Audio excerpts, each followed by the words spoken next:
numéro 3.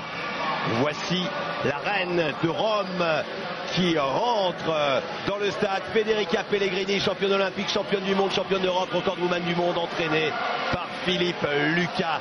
Si elle s'impose aujourd'hui, ce sera encore elle, la reine du monde. Mais Femke Heemskerk est friable. Elle a toujours craqué en individuel dans les grandes compétitions seulement. Quelque chose nous dit qu'aujourd'hui, c'est le jour de Femke Heemskerk qui a réalisé la meilleure performance mondiale lors des séries. Le record du monde de Federica Pellegrini, une 52,98. Le record de France de Laure Manodou, une 55,52. C'était le record du monde en son temps. Elle avait battu Pellegrini, c'était à Melbourne en 2007. Et regardez, elle s'est invectivée.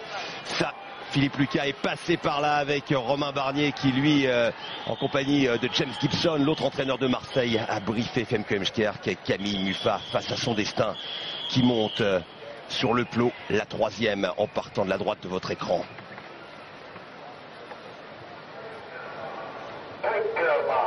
La finale du 200 mètres féminin et peut-être la possibilité pour la France de s'offrir son meilleur résultat dans l'histoire des championnats du monde. Femke Heemskerk, la plus rapide sur 100 mètres, a pris les devants. Et Camille Muffat, c'est Pellegrini qui est un petit peu derrière pour l'instant. Le rôle de Femke et de Camille, c'est de partir très vite pour essayer de noyer l'italienne. Ça va pas être facile parce que même après le premier 50, il faut toujours accélérer. Je vous parlais de Silke Lipok, elle aussi, elle est partie très très vite. Et Alison Schmidt, la vice-championne du monde américaine. Pour l'instant, Camille Muffat devant Federica Pellegrini qui a viré Michel en 7e position. Federica, Femke Heemskerk qui a une bonne longueur d'avance. Elle est partie très très vite. Elle a compris comment elle pouvait battre Pellegrini. Elle sait qu'il ne faut pas qu'elle reste à côté d'elle. Il faut qu'elle dynamite la course. Et là, tout le jeu va se faire entre les 100 et les 150. On est parti sur des bases phénoménales, les bases du record du monde de Pellegrini. Et c'est Alison Schmidt qui est en tête tout en bas de votre écran, l'américaine, qui aimerait bien aller chercher l'or qui lui avait échappé il y a 2 ans. Ouais, mais Pellegrini est en train de mettre en branle sa vitesse et son retour. Et Camille Muffat qui accélère également pour l'instant. Camille qui va remonter en 3e position peut-être au virage. Femke Heemskerk est derrière en embuscade. 6 filles avec toujours Alison Schmidt et Camille Muffat qui vire à 50 mètres de l'arrivée en 4e position. Allez Camille, lâchez les chevaux, remontez, attaquez avec Heemskerk qui craque un petit peu. Et regardez Pellegrini qui passe, Alison Schmidt qui gagne et Camille Muffat. C'est ton jour Camille, il faut y aller, c'est maintenant que ça se gagne avec Pellegrini qui accélère. L'italienne va être difficilement prenable, mais il y a l'argent, pas à perdre la médaille d'argent, une nouvelle fois contre l'Australienne Kylie Palmer. Pellegrini qui est devant Muffat en 2e position avec Kylie Palmer. Le titre pour Pellegrini et une nouvelle médaille de bronze pour Muffat derrière Palmer. Federica Pellegrini est une diva.